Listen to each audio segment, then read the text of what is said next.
Ezra ఈ కీర్తన రాసి ఉండొచ్చు. ఎందుకంటే ఎవరు రాశారనేది ఇక్కడ మనకి పైన రాయబడి ఉండలేదు. అయితే ఈ కీర్తనలో మనకు పై భాగంలో ఒక మాట రాయబడి ఉండొచ్చు. 102వ కీర్తన పైన దుఃఖము చేత ప్రాణము సొక్కిపోయిన వాడు యెహోవా సన్నిధిని పెట్టిన మొర.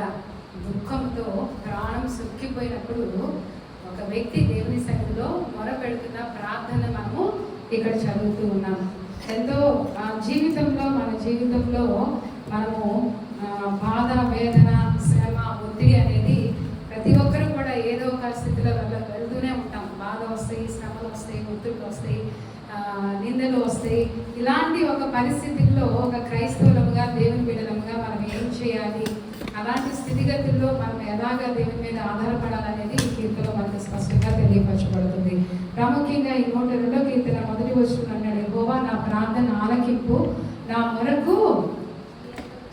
మొర నీ యొద్దకు చేరనిమ్ము, నా కష్ట దినమున నాకు విముఖుడై ఉండకము, నాకు చెవియొగ్గుము, నేను మొరడిన నాడు త్వరపడి నాకు ఉత్తరమై.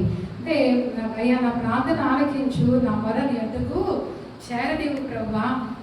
నా కష్టకాలమందు, నేను కష్టంలో ఉన్నప్పుడు, నేను దుఃఖంలో ఉన్నప్పుడు, నేను బాధలో ఉన్నప్పుడు, నేను నిట్టూర్పులో, వేదనలో, కన్నీటితో ఉన్నప్పుడు నీవు నాకు విముఖుడమై ఉండొద్దు. చెవియొగ్గి నేను పెట్టే మొరను విని త్వరగా నాకు సహాయం చేయి. ఎందుకంటే బాధ, వేదన అనేది, కష్టం అనేది ఎక్కువసేపు మనము భరించలేము. కాబట్టి మొదటి 2 వచనాల్లో దేవుని సన్నిధిలో చెప్తున్నాడు, అయ్యా నాకు విముఖుడమై ఉండొద్దు, నా మొరను ఆలకించు అంటున్నాడు. తర్వాత మనము 3 నుండి 11 వచనాలు చూస్తే, ఆ 3 నుండి 11 వచనాల్లో తన శ్రమ, తన బాధ ఎంత విపరీతంగా ఉన్నది అని కొన్ని పోలికలు చెప్తూ మనకి చెప్తున్నాడు. ఆ పోలికలు చూస్తే ఆశ్చర్యం అనిపిస్తుంది. అంటే చూడండి, 3వ వచనంలో చెప్తున్నాడు, పొగ ఎగిరిపోనట్లుగా నా దినములు ఎగిరిపోవచ్చున్నాయి. పొగ వచ్చినప్పుడు మనకు అందరికి కనపడుతుంది, ఏది వెళ్ళిపోతుందో ఏమైందో తెలియదు. కాబట్టి పొగతో పోలుస్తున్నాడు తన బాధను. అయ్యా పొగ ఎట్లా ఎగిరిపోతుందో, నా దినములు వ్యర్థంగా ఎటుపోతున్నాయో కూడా నాకు తెలియట్లేదు. పొయ్యిలోనిది కాలిపోనట్టుగా నా ఎముకలు కాలిపోతున్నాయి. ఎలా ఉందంటే తన బాధ చెప్పండి. పొయ్యిలో కట్టెలు పెట్టినప్పుడు ఆ కట్టెలు ఎలాగా మంట వచ్చి కాలిపోతూ ఉంటాయో, నా ఎముకలు అంటే తన వేదనను వ్యక్తపరుస్తున్నాడు. నా ఎముకలు పొయ్యిలో కట్టెలు కాలినట్టుగా నా ఎముకలు ఏమవుతున్నాయి అంట, కాలిపోవచ్చున్నాయి అంటున్నాడు. తర్వాత చెప్తున్నాడు 4వ వచనంలో, ఎండ దెబ్బకు వాడిన గడ్డి వలె నా హృదయం వాడిపోవచ్చున్నది. హృదయం అనేది మన వాస్తవానికి ఏ విపత్తు అయినా, ఏ కష్టమైనా, ఏ బాధ అయినా భరించగలిగేది, నిబ్బరపరుచుకునేది, బ్యాలెన్స్ చేసుకోగలిగేది ఏం చెప్పండి, మన హృదయం. అందుకే కొన్నిసార్లు చూస్తాం, ఏదో భయంకరమైన మరణ వార్తలు, ప్రియమైన వారిని కోల్పోయినప్పుడు వార్త వినగానే హార్ట్ అటాక్ వచ్చి చనిపోయిన వారు ఉంటారు. కాబట్టి అని అంటున్నాడు, నా గుండె ఏమైపోయిందంట, ఎంత వీక్ అయిపోయింది, ఎంట దెబ్బకు వాడిన గడ్డి వలె నా హృదయం ఏమైపోయింది అంటున్నాడు, వాడిపోయింది. భోజనం చేయటకు నేను మర్చిపోయినాను. అధికమైన బాధలో, వేదనలో ఉన్నప్పుడు మనకు అన్నం గుర్తొస్తుందా, రోడ్లోకి వెళ్తుందా, దాన్ని చూడాలని కూడా అనిపించదు. కాబట్టి నేను అన్నం తినడానికే మర్చిపోయాను అంటున్నాడు. 5వ వచనంలో చెప్తున్నాను, నా మూలుగల శబ్దం వల్ల నా ఎముకలు నా దేహంలో అంటుకొని, అంటే నేను మూలిగి, నీరసించి, కన్నీరు కాచి, ఏడ్చి, రోదనం చేసి ఎలా అయిపోయిందంట, తన చర్మమంతా కూడా ఎముకలకు అంటుకొని పోయిందన్నమాట. కాబట్టి ఇంకా ఎలా చెప్తున్నాడు చూడండి, ఇంకా తన బాధను వ్యక్తపరుస్తా అంటే దేవుని ఎదుట 6వ వచనంలో చూడండి, నేను అడవిలోని గూడబాతును పోలి ఉన్నాను, పాడైన స్థలంలో పైడ కంటి వలె ఉన్నాను. అడవిలో గూడబాతు ఎక్కడుంటుందండి వాస్తవానికి, పెలికాన్ అంటారు ఇంగ్లీష్లో. ఈ గూడబాతు అనే పక్షి చాలా పెద్ద పక్షి. దాని ముక్కు కూడా 18 అంగుళాలు ఉంటుంది. 18 అంగుళాల పెద్ద ముక్కు ఉంటుంది. అది నీరు ఎక్కడ ఉంటుందో, సమృద్ధిగా చేపలు ఎక్కడ దొరుకుతాయో నీటి మధ్య నివాసం చేసింది. అవునా? నీటి మధ్య అసలు పెలికాన్ పక్షి గురించి చాలా విషయాలు ఉన్నాయి. పక్షుల్లో ఒక ప్రత్యేకత ఉంది. పెలికాన్ అంటే గూడబాతు. దానికి ఉన్న ప్రత్యేకత ఏంటంటే, మీరు గూగుల్లో సెర్చ్ చేసిన పెలికాన్ అని కొడితే వస్తుంది. ఆ యొక్క పక్షి దాని యొక్క 18 అంగుళాల ముక్కు దానికి ఉంటుంది, చాలా స్ట్రాంగ్గా ఉంటుంది. దాని కింద ఒక సంచిలాగా ఉంటుంది. అది చేపలను నిల్వ చేసుకొని వెళ్ళి తన పిల్లలకి పెట్టింది. ఆ చేపలు ఎక్కడ దొరుకుతాయి? ఎడారిలో దొరుకుతాయా, అరణ్యంలో దొరుకుతాయా, ఎక్కడ నీరు ఉంటుందో, ఎక్కడ సమృద్ధిగా ఉంటుందో, కాబట్టి నీటి మధ్య అది నివాసం చేస్తుంది అనమాట. అయితే ఈ పెలికాన్ పక్షి గురించి ఒక విషయం చెప్పాలి.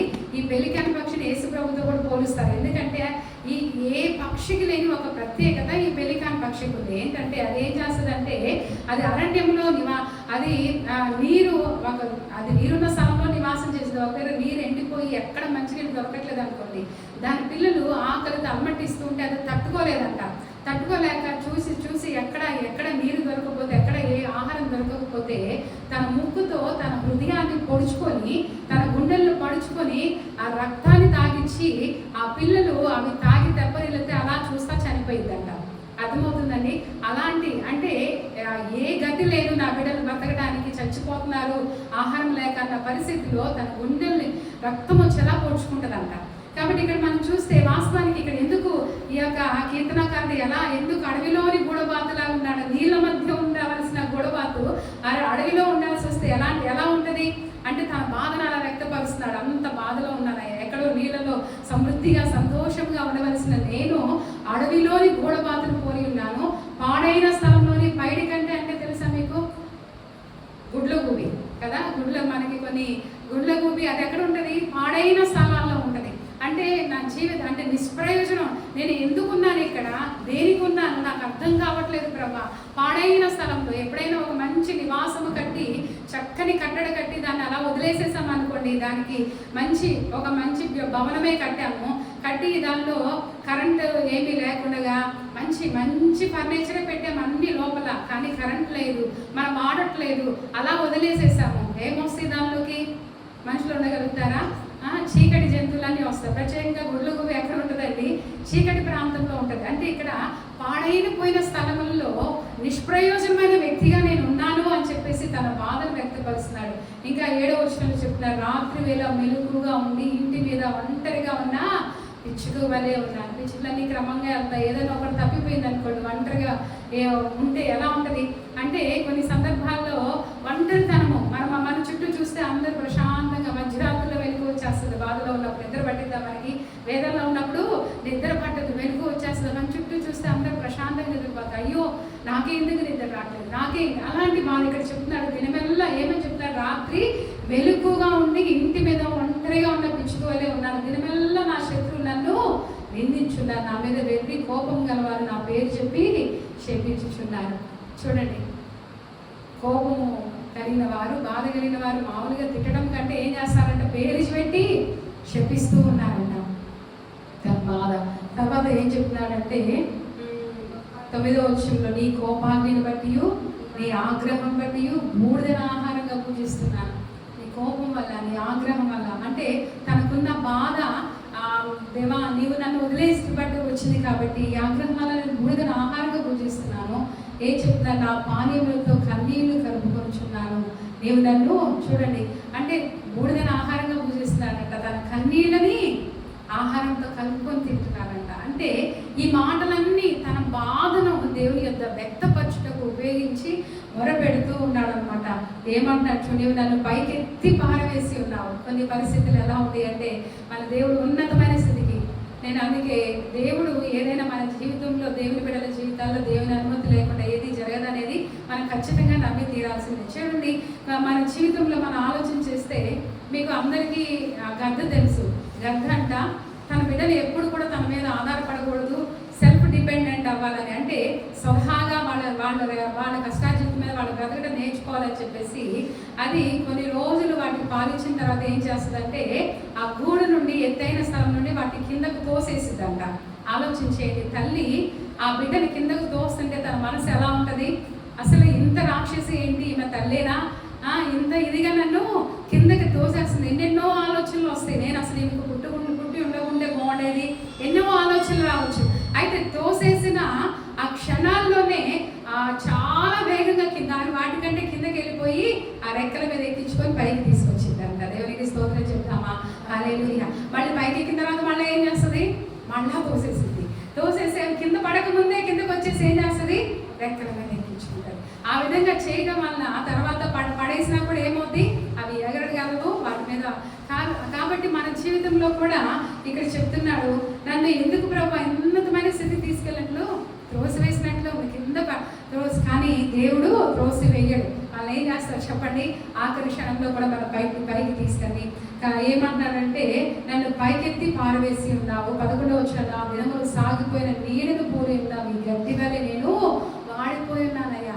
నా దినములు నీడ ఎలా సాగిపోయిందో అలాగా నిష్ప్రయోజనంగా నేను వెళ్ళిపోతూ ఉన్నాను. నా జీవితం నాకు అర్థం కావట్లేదు. ఏం చెప్తున్నా, గడ్డి వలె నేనేమైపోతున్నాను, వాడిపోతున్నానని చెప్పేసి తన బాధనంతా కూడా 11వ వచనంలో వరకు ఎక్స్ప్లెయిన్ చేస్తున్నాడు. తన మూలుగుల శబ్దము, తన బాధ, తన హృదయంలో ఉన్న బాధ దేవుని సన్నిధిలోనే ఈ విధంగా మన బాధని వ్యక్తపరచుకోవాలి. మనుషుల యొక్క కాదు, కానీ ప్రభు సన్నిధిలో మనం ఈ విధంగా మన హృదయంలో అంతరంగంలో మన కలిగిన నొప్పిని కానీ, బాధను కానీ, శ్రమను కానీ, వేదన కానీ ఆయన కాళ్ళ యొద్ద పడి మనము మొరపెట్టుకొని మన బాధ అంతా కూడా ప్రభు సన్నిధిలో వ్యక్తపరిస్తే ఎక్కడ లేని సంతోషము తేలికైపోతుంది హృదయం. అందుకే చూడండి, అంత బాధలో కూడా ఒక చక్కటి మాటలు పలుకుతున్నాడు 12-13వ వచనంలో. అంటే ఇప్పటి వరకేమో తన బాధను వ్యక్తపరిచారు, తర్వాత తనకున్న నిరీక్షణని, ఆ పరిస్థితుల్లో కూడా దేవుని పట్ల తనకున్న నమ్మకాన్ని వ్యక్తపరుస్తూ ఏమన్నాడు చూడండి 12వ వచనం, యెహోవా నీవు నిత్యము సింహాసనాసీనులో నీ నామస్మరణ అయ్యా. నా బాధలు ఎన్నున్నా, నా శ్రమలు ఎన్నున్నా, నేను ఎంత స్థితిగతిలో గుండా వెళ్తున్నా, ఎలాంటి వేదన గుండా వెళ్తున్నా, నువ్వు మాత్రము నిత్యము సింహాసనాసీనుడు వేరయ్యా. ఇంకా ఏం చెప్తున్నాడు, నీ నామస్మరణ అనేది తరతరాలు ఉంటుంది ప్రభువా.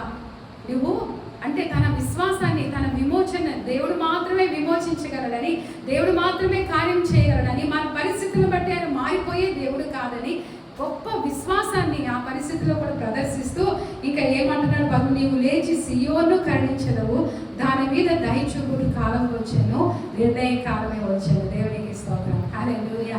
ఆయన నిర్ణయ కాలంలో, ఆయన సమయమున సమస్తమును మంచిగా చేయగలిగే దేవుడు. మనకున్న స్థితిగతులను బట్టి, మనకున్న వేదన బట్టి మనం కృంగిపోతూ మన విశ్వాసాన్ని ఎప్పుడు కూడా మనం కోల్పోకూడదు, మన నిరీక్షణ కోల్పోకూడదు. మన నిరీక్షణ, మన విశ్వాసం అనేది మన పరిస్థితులను బట్టి మనం కోల్పోతే దేవుని యొక్క మహిమను, ఆయన విమోచనను, ఆయన యొక్క ఉన్నతమైన కార్యాన్ని మన జీవితంలో మనం ఎన్నడూ చూడలేము. మన స్థితిగతులు లోకంలో ఉన్నప్పుడు మనకి శ్రమ కలుగుతుంది, నిందలు, అవమానాలు, శ్రమలు ఒక్కొక్కరి జీవితంలో ఒక్కొక్క విధముగా, ఏదో ఒక విధముగా మనము బాధ గుండా, వేదన గుండా, కన్నీరు గుండా, దుఃఖము గుండా, నిందల గుండా, అవమానం గుండా వెళ్ళవలసి వస్తుందేమో. కానీ ఆ పరిస్థితులను బట్టి దేవుని అన్నాడు తక్కువ అంచనా వేయరు. మన స్థితిగతులు ఎలా ఉన్నా ఆయన సార్వభౌమాధికారి, ఆయన నిత్యము సింహాసనాసీనుడు, ఆయన నిత్యము స్తుతింపదగిన దేవుడు, పరిస్థితులు మార్చగలిగే దేవుడు, ఉన్నది లేనట్లు, లేనిది ఉన్నట్లు చేయగలిగిన సామర్థ్యం కలిగిన మహోన్నతుడైన దేవుని పట్ల మన విశ్వాసము, మన నిరీక్షణ మనం కోల్పోతే మనం నష్టపోతాం. కాబట్టి మన జీవితంలో చూడండి, ఎంత బాధ తను వ్యక్తపరిచాడు. అడవిలో గూడబాతులా ఉన్నాను, పాడైన స్థలంలో పైడి కంటి వలె ఉన్నాను అంటున్నాడు. నా ఎముకలు కాలిపోతూ ఒక పొయ్యిలో కట్టెలు కాలిపోయినట్లు కాలిపోతున్నాయి. అంత వేదనలో, అంత శ్రమలో, అంత నిట్టూర్పులో, అంత కన్నీరులో కూడా దేవుని మీద విశ్వాసాన్ని, నిరీక్షణ మాత్రము కోల్పోలేదండి. క్రైస్తవులు అంటే ఆ విధంగా ఉండాలి. మన జీవితంలో ఏ స్థితి గుండా మనం వెళ్ళవలసి వచ్చినప్పటికీ దేవుని సార్వభౌమాధికారాన్ని అన్నాడు తక్కువ అంచనా వేయడానికి వీలేదు. ఆయన విశ్వాసాన్ని ఉంచాలి, నిరీక్షణ ఉంచాలి. ఆయన నమ్మదగిన దేవుడు, తప్పకుండా నన్ను విమోచిస్తాడు చెప్తున్నాడు. తప్పకుండా నువ్వు నా మీద దయ చూపుతావయ్యా. దేవునికి స్తోత్రం, హల్లెలూయా. ఆ పరిస్థితుల్లో కూడా దేవుడు నా మీద దయ చూపుతాడు, నన్ను కరుణిస్తాడు, నన్ను లేవనెత్తుతాడు అనే విశ్వాసాన్ని తను ప్రదర్శించాడు. నిర్ణయ కాలం వచ్చింది ప్రభువా నన్ను నిత్యము, ఎందుకంటే దేవుడు నిత్యం మనల్ని నిత్యము కోపించే దేవుడు కాదు. ఆయన హృదయపూర్వకంగా ఏ నరుని కూడా బాధ పెట్టడంట. హృదయపూర్వకంగా ఎవరిని కూడా ఆయన బాధ పెట్టాడు. చూడండి, ఆ పక్షిరాజు కనుక హృదయపూర్వకంగా, ఇష్టపూర్వకంగా ఆ పక్షి నెట్టేసిందా, ఒక మంచి ఉద్దేశంతోనే నెట్టివేసింది. కాబట్టి మన జీవితంలో దేవుడు మన బాధను, వేదన గుండా మనం వెళ్తున్నప్పుడు దేవుడు నన్ను వదిలిపెట్టాడు, విడిచిపెట్టాడు, నా జీవితం ఇంతే, నాకు ఇంకా నన్ను బాగుపడదు అనే ఆ అపనమ్మకము, నిరీక్షణ లేని స్థితి మనకి ఎన్నడూ ఉండకూడదు. మనం బ్రతుకుతుంది ప్రభు కొరకు, మనం జీవిస్తుంది ప్రభు కొరకు ఉండాలి, మనం విశ్వసించేది ఆయన ఉండాలి. మనుషుల కొరకు కాదు, మనుషుల మాటల బట్టి కాదు, కానీ మనము దేవుని ఎదుట మనం ఎలా ఉన్నామో, దేవుని ఎదుట మన ప్రవక్తన ఎలా ఉంది, ఆ ప్రవక్తను చూసిన దేవుడు నిశ్చయముగా ఒక దినాన మనల్ని హెచ్చిస్తాడు, కృప చూపుతాడు, ఈ బాధకు తగినట్టుగా రెట్టింపు ఘనతని ఇస్తాడు అనే గొప్ప నమ్మకము, నిరీక్షణ మనకున్నప్పుడు మన జీవితాలు అద్భుతాలు చూస్తాం. దేవుని స్తుతిద్దామా, హల్లెలూయా. ఇదే అధ్యాయంలో 17వ వచనంలో ఒక మాట ఉంది, ఆయన దిక్కులేని దరిద్రుల ప్రార్థన నిరాకరింపగా వారి ప్రార్థన వైపు తిరిగి ఉన్నాడు. దేవునికి స్తోత్రం. ఆయన దిక్కులేని దరిద్రుల ప్రార్థన ఏం చేయడంట, నిరాకరించు. దిక్కులేని దరిద్రులు ఏదైనా బ్రతిమలాడుకుంటే, ఏదైనా సహాయం కొరకు వేడుకుంటే అధికారం త్రోసేస్తారేమో, లేకపోతే ఉన్నతమైన స్థితిలో ఉన్నవారు లెక్క చేయరేమో. కానీ మన దేవుడు ఏం చేస్తాడంట? దిక్కులేని దరిద్రుల ప్రార్థన ఆయన ఆలకించే దేవుడు. దిక్కులేని దరిద్రుల ప్రార్థన నిరాకరింపడంట. వారి ప్రార్థన వైపు తిరిగి ఉంటాడు. యెహోవా సేవించే జనుల రాజ్యములను కూర్చి. ఇక్కడ చాలా మంచి మాటలు మనం చూస్తున్నాం. కాబట్టి మన జీవితంలో మన దేవుడు మన ప్రార్థనలు ఆలకించే దేవుడు. నిన్న మనము కీర్తన 51వ కీర్తన చదువుతున్నప్పుడు అంటే దావీదు దేవుని ఎంత బాగా అర్థం చేసుకున్నానంటే ఒక మాట అంటాడు, నువ్వు ఆంతర్యములో సత్యమును కోరుకునే దేవుడు. దేవునికి స్తోత్రం, హల్లెలూయా. మన దేవుడు ఏం కోరుకుంటున్నాడో మనకు అది తెలియాలండి. ఏం కోరుకుంటాడంట? ఆంతర్యంలో సత్యం కోరుకుంటాడు. ఇంకా ఏం చెప్తాడంటే నువ్వు బలిని నైవేద్యం కోరుకునే దేవుడు కాదు. అంటే ఎంత బాగా అర్థం చేసుకున్నాడు. నువ్వు బలిని నైవేద్యం కోరుకుంటే నేను అది తెచ్చిస్తానయ్యా, కానీ అది కాదు నువ్వు కోరుకుంటుంది. విరిగి నలిగిన మనసే నీకు ఇష్టమైన బలి. అంతరంగంలో సత్యం కోరుకునే దేవుడు. విరిగి నలిగిన హృదయమే ఆయనకి ఇష్టమైన బలిగా ఆయన తీసుకునే దేవుడు. కాబట్టి మన బాధలు మన కష్టములు ఎలా ఉన్నప్పటికీ మన స్థితిని బట్టి దేవుని అంచనా వేయదు, కానీ ఆయన సార్వభౌమాధికారాన్ని బట్టి నిత్యము ఆయన సింహాసనశీనుడైన గుర్తించి ఆ సింహాసనశీనుడైన ప్రభువుని ఏం చేశారండి? ప్రకటన గ్రంథంలో 4 జీవులు 24 పెద్దలు ప్రతినిత్యం ఏం చేశారు? ప్రభువును కొనియాడి కీర్తిస్తూ ఉన్నారు. ఆ సింహాసనశీనుడైన దేవుని, సార్వభౌమాధికారైన దేవుని మనం స్తుతించుటకు మనమందరం లేచి నిలబడదాం. ఆత్మతో సత్యంతో ప్రభువుని ఆరాధన చేద్దాం. ఆయన చేసిన కార్యములు మన కష్టంలో మన ఇబ్బందుల్లో కూడా మనల్ని ఆదరిస్తున్న విధానము, మనల్ని నడిపిస్తున్న విధానము జ్ఞాపకం చేసుకుంటూ ప్రభువుకు కృతజ్ఞతాస్తుతులు చెల్లిద్దాం. ప్రభువా, ఇప్పటి వరకు నేను ఏమై ఉన్నానో నీ కృపే, ఇంతవరకు నన్ను నడిపించింది నీ కృపే. నా కష్ట క్లిష్ట పరిస్థితుల్లో నన్ను ఎన్నడూ నువ్వు చేయవిడవలేదు ప్రభువా. నువ్వు నిత్యము సింహాసనాసీనుడిగా ఉన్నావు ప్రభువా. నువ్వు తరతరమును స్తుతింపదగిన దేవుడిగా ఉన్నావు నాయన.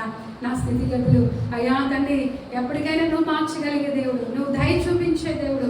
నిత్యమో తండ్రి నాయన మమ్మల్ని బాగుపెట్టే దేవుడు కాదని నేను లేఖనంలో చదువుతుంటే మాకెంతో సంతోషం. అవును ప్రభా, మా నిరీక్షణ మీరే, మా నమ్మకం మీరే, మా ఆధారం మీరే, మా స్థితిగతులను మార్చగలిగేది నీవే తండ్రి నాయన అని అందరం కూడా ప్రభుని స్తుతిద్దామా? మన చేతులు ఎత్తి ఆత్మతో సత్యముతో దేవదేవునికి కృతజ్ఞతాస్తుతులు చెల్లిస్తూ, నమ్మకమైన దేవుడు, నిరంతరం స్తుతింపదగిన దేవునికి నిత్యము కొని